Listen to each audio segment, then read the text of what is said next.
This is Right About Now with Ryan Alford, a Radcast Network production. We are the #1 business show on the planet with over 1 million downloads a month. Taking the BS out of business for over 6 years and over 400 episodes.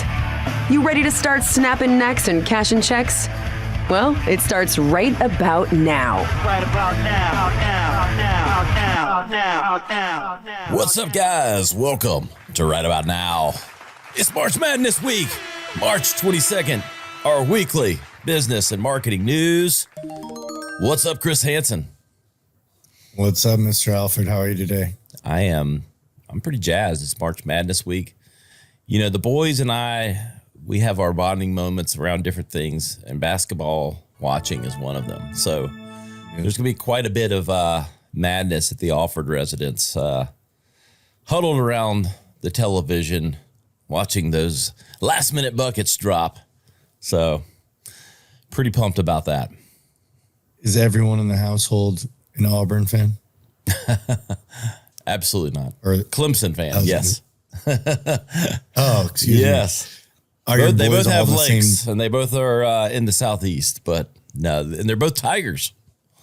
But Clemson, yes, absolutely. They play New Mexico today, March 22nd, later on today. So we'll be watching that one closely, eating the popcorn, yelling at the screen, doing what we do. So it's a big deal. Like, I'll say this, like, we watch Clemson basketball no matter when or what happens, but I don't know. I guess this is what March Madness has sort of done to the game. Like the other games, I'm kind of like, we'll see what happens in March. Because then it's just a tournament, you know, and it's just the finality of it all, you know, like coming down to the buzzer, do or die, who's going to be left? And it's exciting. So we will be watching March Madness. And, you know, I did want to bring up just the business impact. Found a good article from wallethub.com. These are the top 10 March Madness stats and facts as it relates to the business of basketball in March Madness. $1.3 billion is the annual revenue for the NCAA in 2023, which was a 14% increase from 22. 1.3 big ones, billion. 9.6 million is the salary for college basketball's highest paid coach, which is Kansas Bill Self, which versus 1.1 million combined for the University of Kansas's chancellor and the state's governor. Holy, that's wild. So just think about that for a second. 9.6 million for the basketball coach. The chancellor and the governor make 1.1 combined. Hey, who's bringing in the Benjamins? Baby. That's all you need to know. Yeah, who's bringing the views? Yes. 52x, the difference between the average NBA rookie salary and a D1 men's athletic basketball scholarship for a year. So if you make rookie salary is $3.7 million and the scholarship for a year is $71,000. But now with name, image, and likeness, I don't know, like motivation. Yeah. So motivation to get there. And but now with name, image, likeness, they can make a lot more than that. So I don't know if that stat's quite as relevant as it was before. Social media. 17.3 billion is the corporate losses due to unproductive workers during March Madness.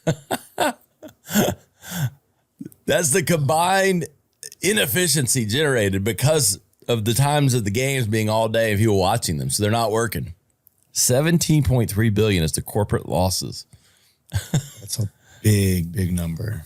That's just how you might as well like have vacation days. Maybe if your company culture is like big into the tournament, and you know, some are more than others, maybe industry specific, just go ahead and just make those like PTO days or something, you know, take the days off. 413 million is the projected economic impact on Phoenix from this year's March Madness. 413 million just for that week. of March Madness, the Final Four and everything else that's going to be in Phoenix. Wow. That's great. Great for their economy.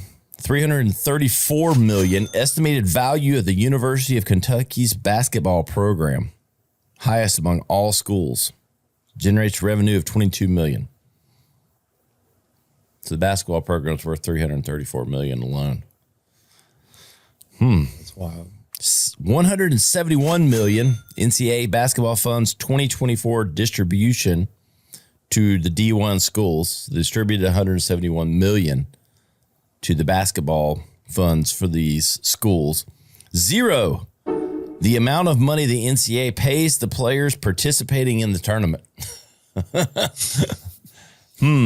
Big fat zero. Something seems weird about that, right? Yeah, I think that's going to be changing.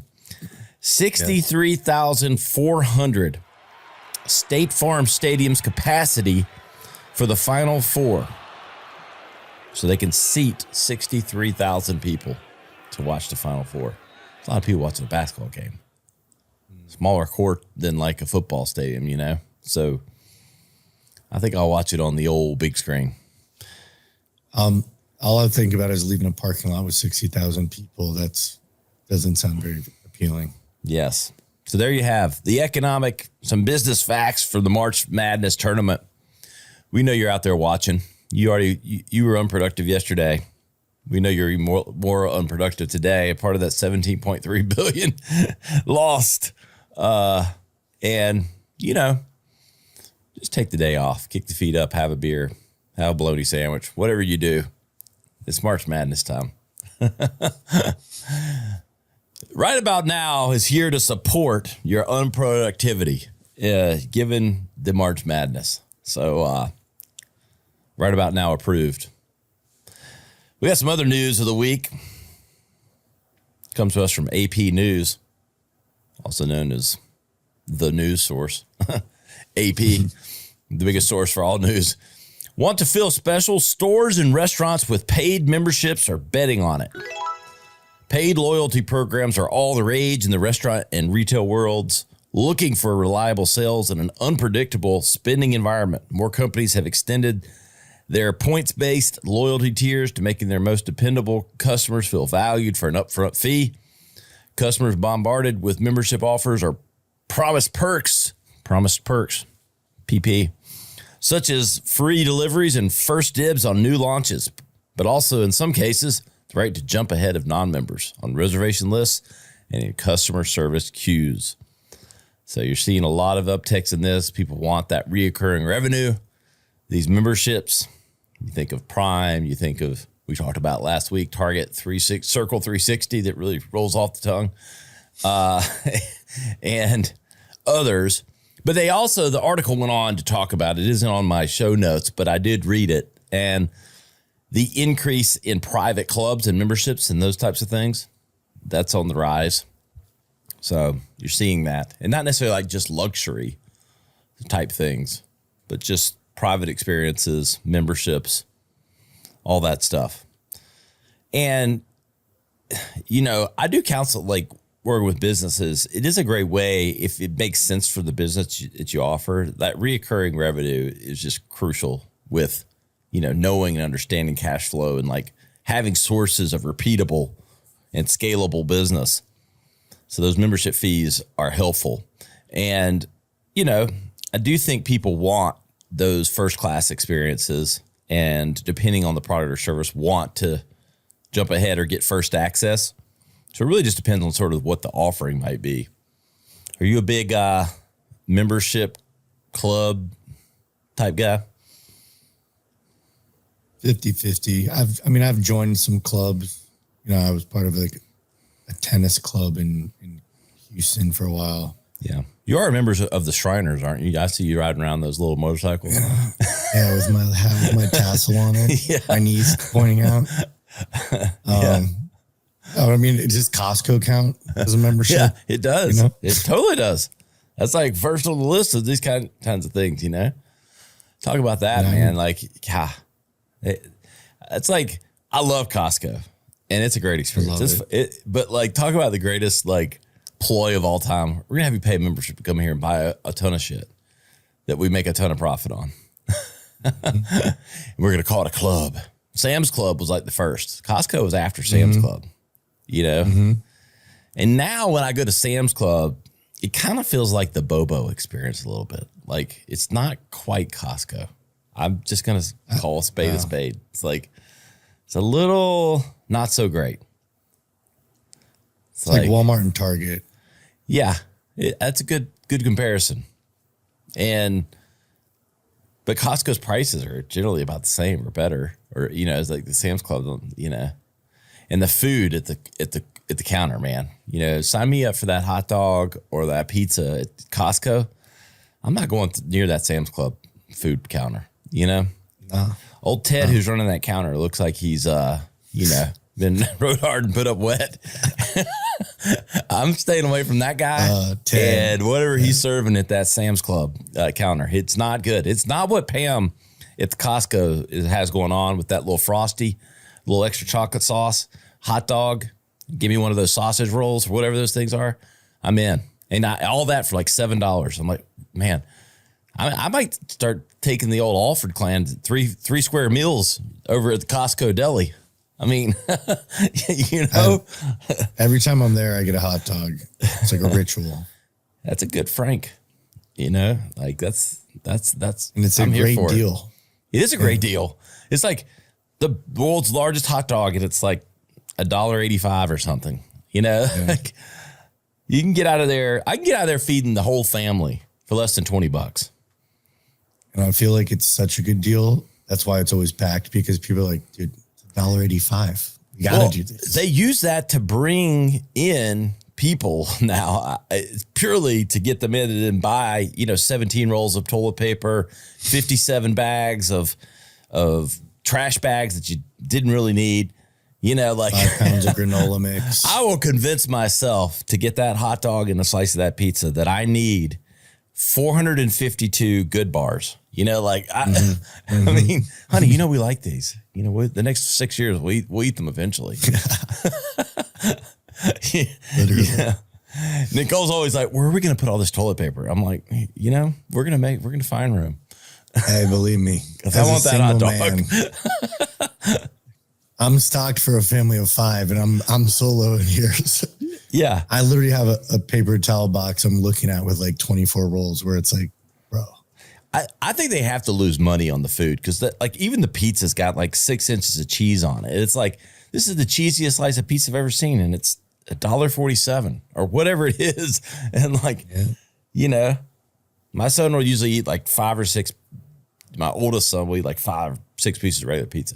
He goes to Costco, 1 and maybe 2 bites of the next one. And dad gets the rest of his second slice. So it works out good. Because then I get the hot dog and the pizza and I don't have to order it. You know, just there you go. See, we got this one mapped of out. everything. Yeah. And every time they ring it up, it's 4 of these, 5, 6 of those, 2 of those. All right, it's $17.85. So perfect. Like, oh man. All right, I'm gonna go buy some paper towels now. They got me. That's what we come for the membership for. So they're growing. And if you want to feel special, get up those paid memberships, baby. All right. This comes to us from metro.co.uk.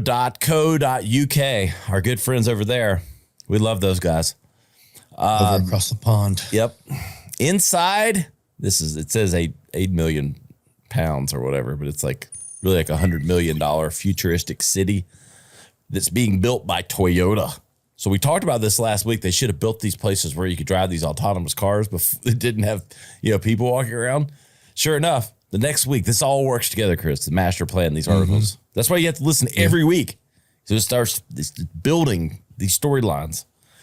First announced in 2021, Toyota has been hard at work constructing their Woven City, just miles away from Mount Fuji on the island of Honshu, with the first of 2,000 anticipated residents now expected to move in before the end of the year. Marketed as a mass human experiment. Sounds a little weird.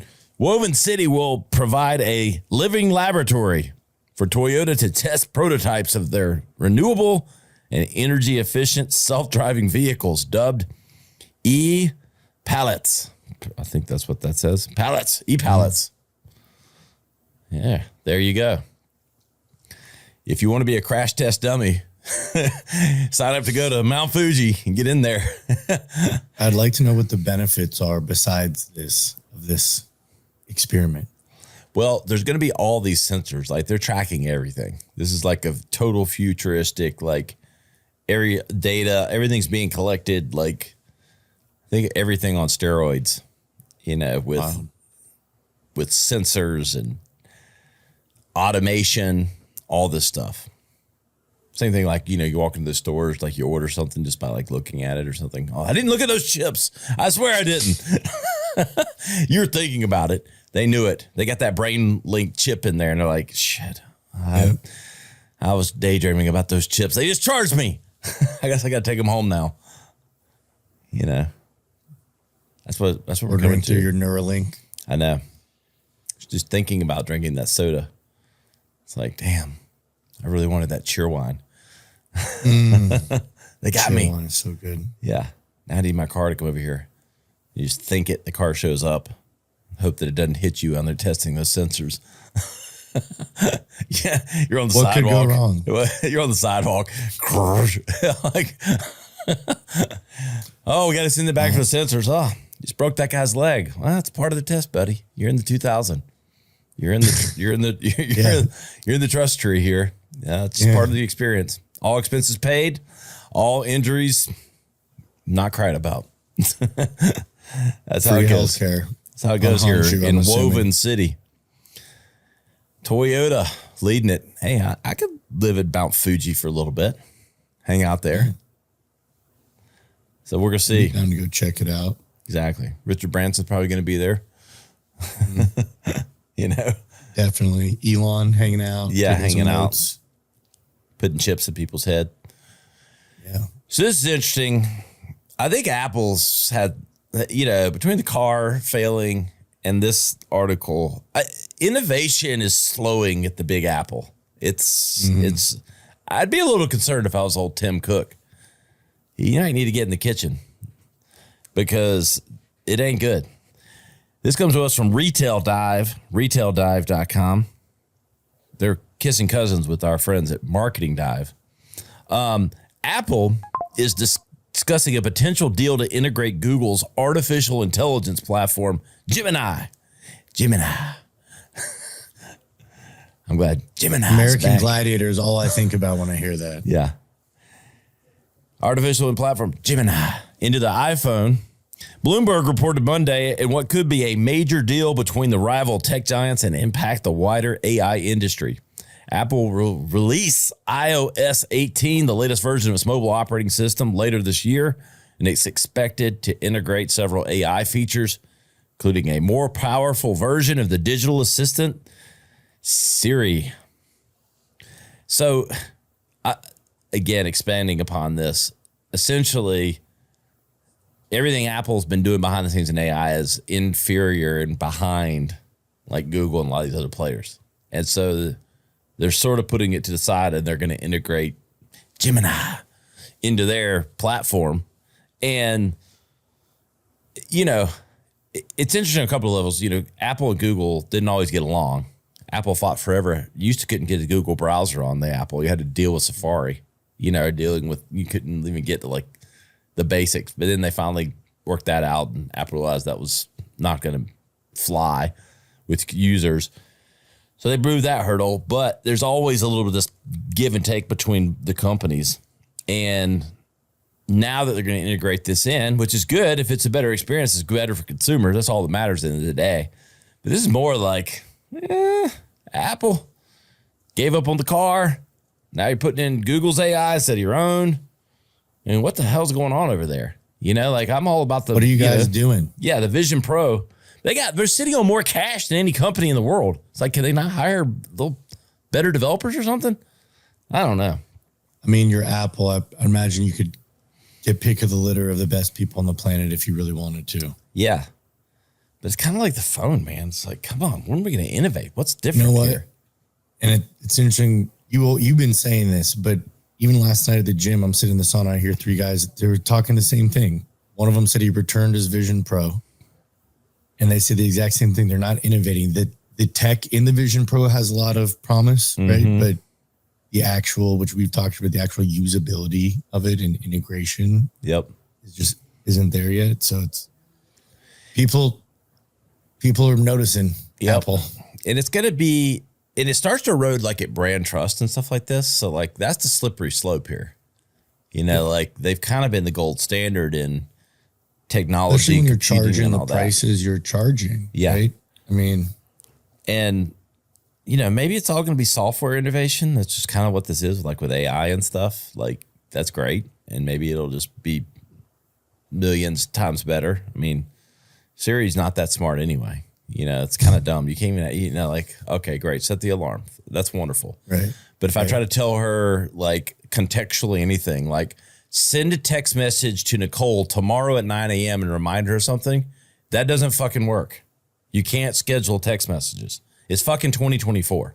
Give me a damn break. Like, are you serious? Like, if it's, you could do one thing, set an alarm for this, send a text to Y, but you add any more layers to it, it's like, internet search for Nicole text message. What? Like, what the fuck? Like, this isn't helpful. I didn't want to internet search that. Frustrating. Yeah. And so innovate, do something, but they're going with Gemini. That's all that matters. Can't beat them, join them. Exactly. And if you want to learn from me directly, join my newsletter, ryanalford.com/newsletter. Sign up. I give daily advice on marketing, personal branding, podcasting, life. Give that a shout. Join that. It's free. It's daily. Just like this show, give away our best advice. Stanley looks to replicate the water bottle hype among guys. This is all the rage at the middle school. My wife's a middle school principal, and all the middle schoolers have these Stanley bottles. I don't even know. Where's your Stanley? I didn't know what they were talking about. I know what they're talking about now.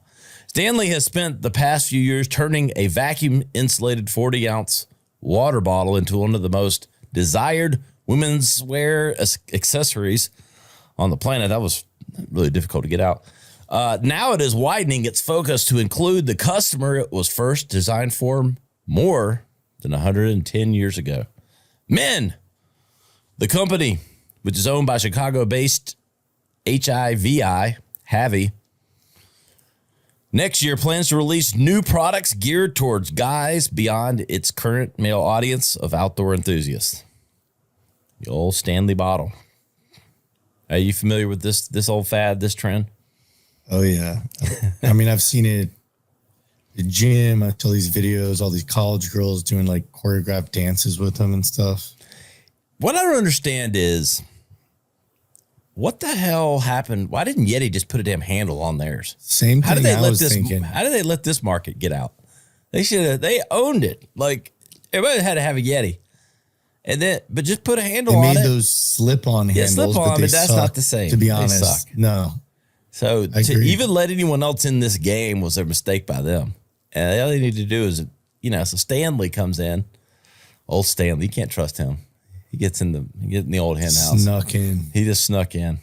He's taking up all the space with those handles. And I mean, I will, to hear my wife talk about it with like our kids, the middle schoolers, all, like it's a thing. I mean, it's a thing. It's huge. It's huge. Where's my Stanley? I've seen it everywhere. Where is this guy Stanley? I'm going to kick his ass. Oh, it's a fucking bottle. What? It's just another Yeti with a handle. Yeah. In pastel colors. Yeah, exactly. Pastel color bottle. And it's like Yeti, you had no one there saying basically the opposite of this. Hey, maybe we should look at a product to target women. Yeah. And these days, look, they're bulky as hell. It's like 40 ounces. I mean, it's giant. It's giant. Like, it's like, it fits 4 beers in it. Almost. Yeah. I could speak from experience. That's the only time I use a Stanley. I'm like, I need a roadie. That's a good roadie. 4 roadies to go. Yeah. Going on a little golf cart ride. Hey. Yeah. There you go. We don't have to just go around the block now. We can go as far as you want. Yeah. Got that Stanley roadie. That's a good time right there. But hey, let's see what they come out with men. We're going to rock it. We need to get them. That's sponsor number 1 right there. Number 2, right about now, Stanley, call us. We'll get the men excited about your hand. Why don't you get a handle on it? Boom. There's a free one. The next one costs money. All right. Next, CNBC.com brings us why EVs are causing a tire boom. The total market value has remained around $50 billion in the past few years, and the overall market grows at a rate about 2% per year. They're talking about the tire market. But electric vehicles are presenting a whole new set of opportunities for the business and costs for us. With their heavy weight and quick acceleration, EVs tend to burn through tires about 20% faster than internal combustion vehicles. This is according to Alex Partners, or Alix, A-L-I-X Partners, and the tires cost about 50% more. All these savings that have been promised from these EVs are starting to get eaten up one way or another elsewhere. Oh, I got to replace the batteries. Oh, the batteries might go bad. Oh, they're better for the environment. Oh, are they? And now we're burning more rubber, you know? Yeah, there's a lot coming out. It's like, all right, no one told us this in the beginning. Yeah. I think we're letting the air out of this story. Yeah, I like that. Well, another one. That was low hanging. You're on fire today. Yeah, the dad jokes. But in all seriousness, I'm really not. But I like the EV thing. Like I like, the premise of it sounds great. I like my RS7 motor purring or scaring people when I go by. But like that's just me. But like I understand why. Hey, it saves the planet, like causes less energy. Like, okay, get behind some support. Doing things. But the reality, though, is it doesn't really have that much of an impact. And the sales have been slowing overall. Like I've made all these all these investments. And so it's starting to backfire a little bit, maybe. Pun intended. Talking about backfire, that Dodge Dart my mom had when I was like 5 years old, that thing would backfire. Dude, it'd take like 2 minutes for that thing to turn off. You bet your EV won't do that. That's an experience in itself. You show up at the grocery store. No one's been embarrassed the way I was embarrassed as a kid growing up. With that car taking 2 minutes to shut off. That walk of shame from parking the car to walking in. Like, ma'am, your car's still on. No, it'll turn off on its own. Those are 80s problems. Oh, yeah. 80s problems. I need to get it. We have like a whole movie of that thing. The Dodge Dart. God, that thing was so bad. Anyway, there's a tire boom from all these EVs. I don't know. I'm not buying it yet, this EV revolution. I just feel like with time, there's more and more coming out about there's not only not cost savings, but there's more negative impacts, it seems like. Yeah, definitely. Environmentally. Yep. Speaking of tires, one of our official sponsors got big tires. You don't need an EV. What you need is a performance e-bike. The X2. It's a mountain bike. It's a street bike. It's a city cruiser. If you go to MacFoxBikes.com, check that thing out, the X2. I'm installing that double battery today, 90-mile range, Chris. I can go 90 miles. I can ride to my mom's house. I can go, like, here to Charlotte. That's a ride worth bringing a Stanley on. Yeah. I could attach a Stanley to that thing. I've been looking at the accessories. They got, like, this thing you put on the back. Like, it's like, I can go pick up groceries in this thing. I think I'm going to attach a wagon behind it or something. I don't know.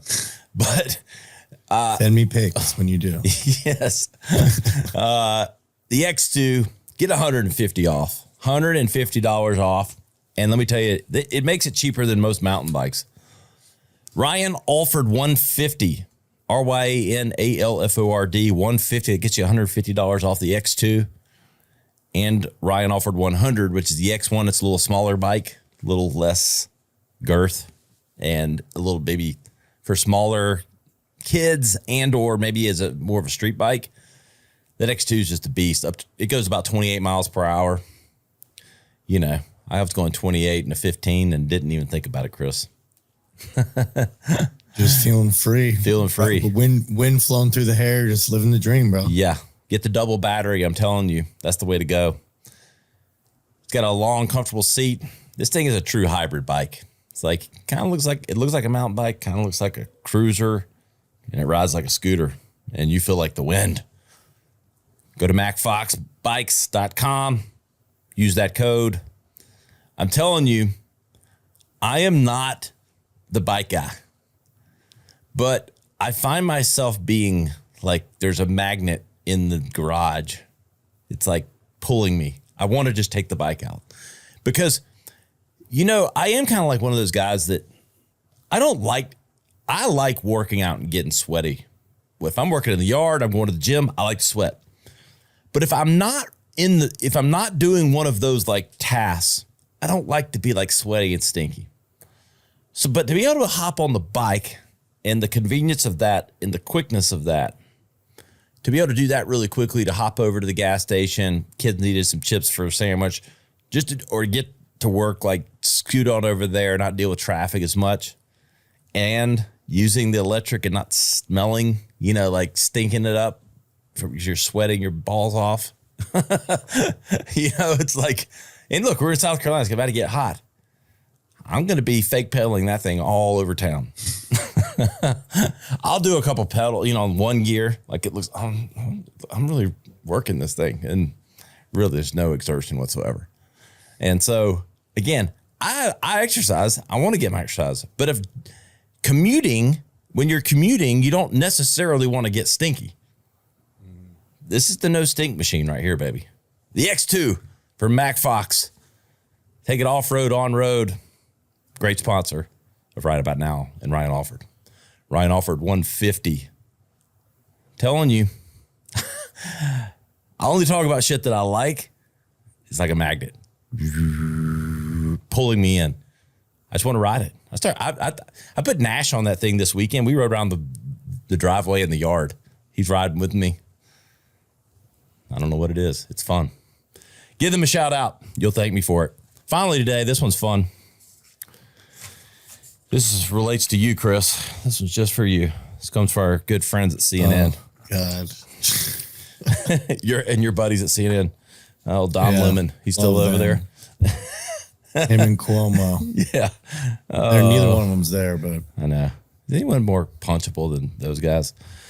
Anyway, Tinder downloads are falling, but the dating app era isn't over yet.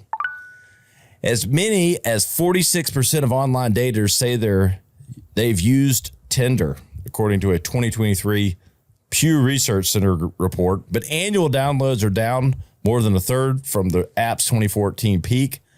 Match Group, the company that owns Tinder, reported its most recent earnings report that paying users fell by 8% last year to just below 10 million.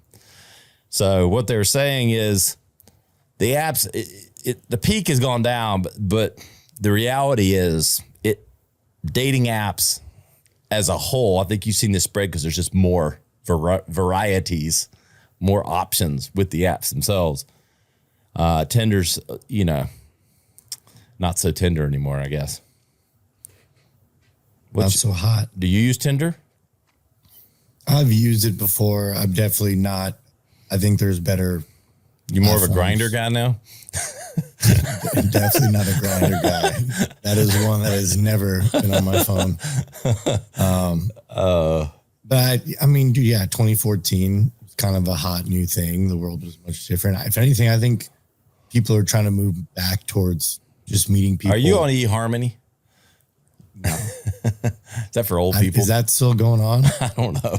eHarmony, Match.com. I mean, they were the farmers originators. only, you know. Yeah. And they had every niche possible. Yeah, but you're right. I think you're headed towards the in real life thing. You feel like hopefully that's picking back up. I mean, even myself, I would prefer that. And from what I hear, that seems to be more, people are just over it. And even these companies, they've got bots and shit on there. You know what I mean? It's like, you got creeps. That's the other thing is, it's like when you have these mass market things, you're always going to have the creepy ends of the spectrum, right? It's like someone's going to abuse this and be really I feel weird. like it's a lot of creeps. And then you've got OnlyFans girls just promoting their pages via the dating apps.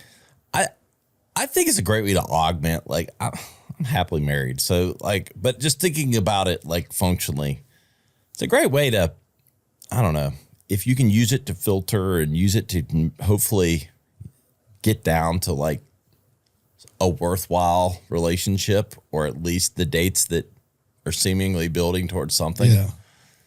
Seems like I know plenty of people married. Yeah. My wife, Nicole, and I met on Match. Right.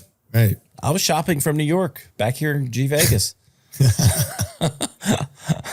Well, and, found a winner. Yeah. I believe in it. I mean, yeah. Don't hate the player, hate the game. Yeah. If you're not in the game, maybe you should jump in it. Maybe they're on one swipe away, the love of your life. Oh, how life changes. My username then was golf too often. I haven't golfed in 2 years. I was gonna say, I never seen you hold a golf club, bro. Dude, I was a 6 handicap, man. Now, shit, I need to play. Be lucky to break 90. I believe that. I believe it. No, I could play. I could go bang the ball around. What would happen is driving would be fine. It'd be the chipping and putting and short game that'd be like, oh, it drives me crazy when you don't play. But yeah. Golf less the often. First to go. That's what mine is, and I don't miss it. I'd rather be in my kids' games. 6 hours is just too long. Hey, 2 hours on a Saturday. But get your dating on. We appreciate everyone that's out there. Got new show changes coming. Big thing coming. Keep listening. Do us a favor. Give us a review on Apple, Spotify, any of the places that take reviews and ratings. 5 stars. Excuse me. No, give us feedback. You can find Chris and I on Instagram. And hey, if you're starting a podcast, go check out the radcastnetwork.com. We got all the network shows. So we got some amazing shows on there already. Chris and I's other show, Vibe Science. Got all kinds of variety coming. And if you are interested or already have a show and you want to start turning it into a business, that's where you do it. The radcastnetwork.com. And all the show content for ours is Ryan is Right, RYAN, RyanIsRight.com. Chris, any final words here on March Madness weekend? Everyone stay safe. Have a good weekend. Enjoy the madness. Hopefully your bracket isn't busted already.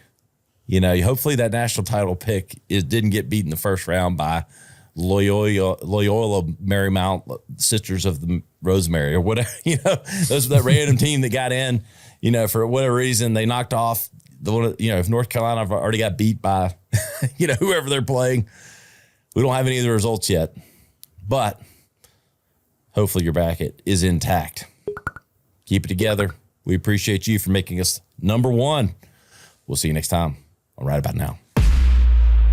This has been Right About Now with Ryan Alford, a Radcast Network production. Visit RyanIsRight.com for full audio and video versions of the show or to inquire about sponsorship opportunities. Thanks for listening.